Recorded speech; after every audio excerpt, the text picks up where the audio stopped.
Il était une fois un petit garçon qui aimait jouer du violon à la tombée du jour.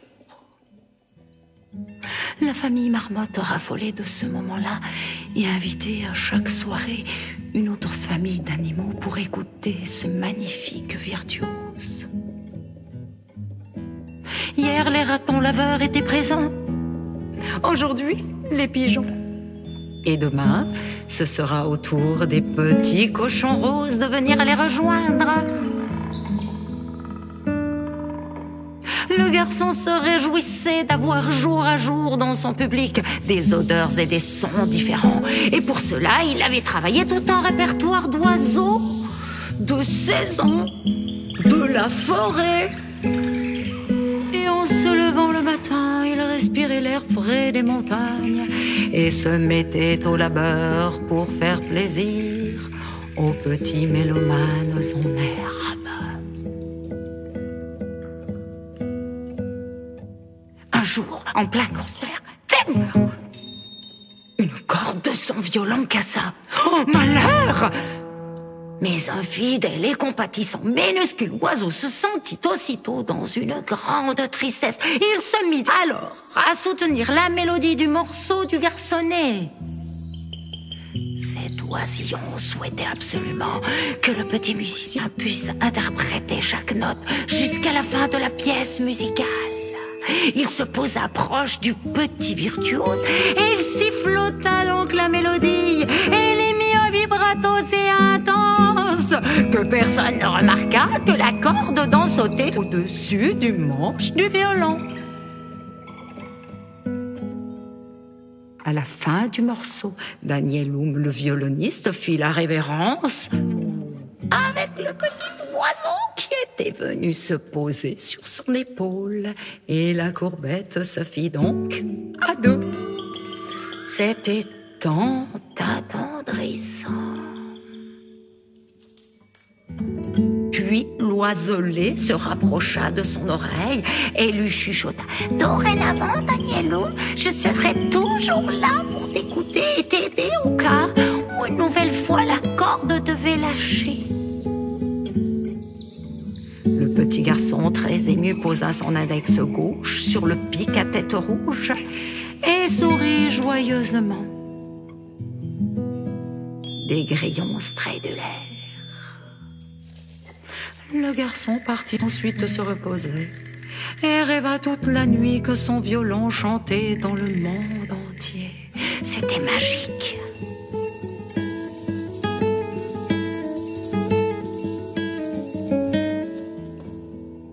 Le lendemain, l'oiseau se jucha sur le bord de la fenêtre et entonna un répertoire surprenant, démontrant de sa capacité à jouer pleinement de ses cordes vocales. Le garçon fut surpris de découvrir ces sons si touchants. Il ouvrit la fenêtre et lui dit « Petit oiseau, oh,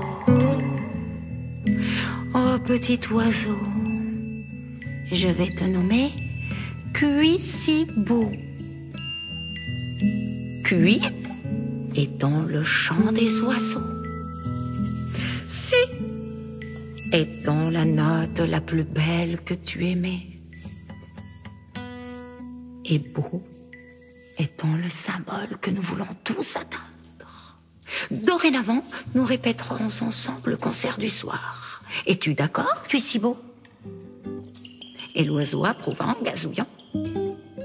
Daniel-Oum s'assit en tailleur sur le balcon du chalet et débuta son travail instrumental avec assiduité en pensant au public du soir. Non loin de là, le lapin pygmée sortit de son terrier et glapit un « Et bonjour !» au pic à tête rouge. Et celui-ci offrit donc l'invitation pour le récital du crépuscule. Le minuscule lapin acquiesça et confirma qu'il s'y rendrait avec Cécile la lapine. Et le soir, il se mit un nœud papillon rouge brillant tendre pour assister à ce moment mémorable. Le public était déjà impatient lorsque Cuissibou et Daniel-Oum sortirent de leur cachette. Les deux interprétèrent ce soir-là une mélodie si romantique que tout le public se mit à pleurer d'émotion. C'était très étrange, mais si touchant d'avoir les sons du violon mêlés aux pleurs de chacun. Et à la fin du concertino, chacun se réunit autour du violoniste. Et ils décidèrent que les soirs suivants, ils siffloteraient également avec Danielum et le pic à tête rouge. C'est ainsi que naquit dans le village de Glissibo l'orchestre Papouf, l'orchestre Papouf, l'orchestre Papouf. C'est ainsi que naquit dans le village de Glissibo l'orchestre Papouf, l'orchestre Papouf. L'orchestre Papouf devint le plus renommé de la région. Les animaux annoncèrent à leurs cousins d'Amérique que l'ensemble avait pris naissance. Et c'est ainsi que tous les cousins d'Amérique souhaitèrent à leur tour faire partie du groupe des musiciens. Ils prirent l'avion 123 de la compagnie aérienne 321 et accoururent expressément.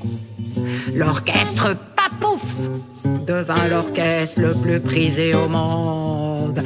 Et le chef Danielum, l'oiseau, avec lui décidèrent d'accepter tous les animaux qui voulaient s'y rajouter.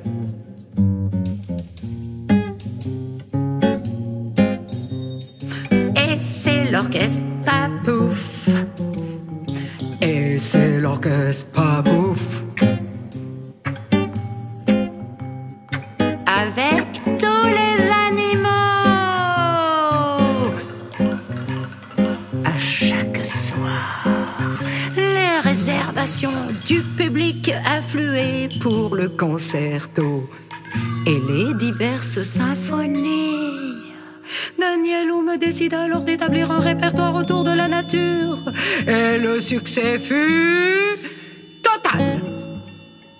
Les réservations abondèrent, certaines même une année à l'avance, puis 2, puis 3. Et le village de Glissibo devint le village où la joie et l'allégresse régnaient en souverain. La musique était au centre de leurs occupations et chaque jour, assidûment, chacun y laissait une grande part de leur vie. Et sur la carte du monde, c'est pas tout, le village fut mentionné comme lieu prioritaire à visiter.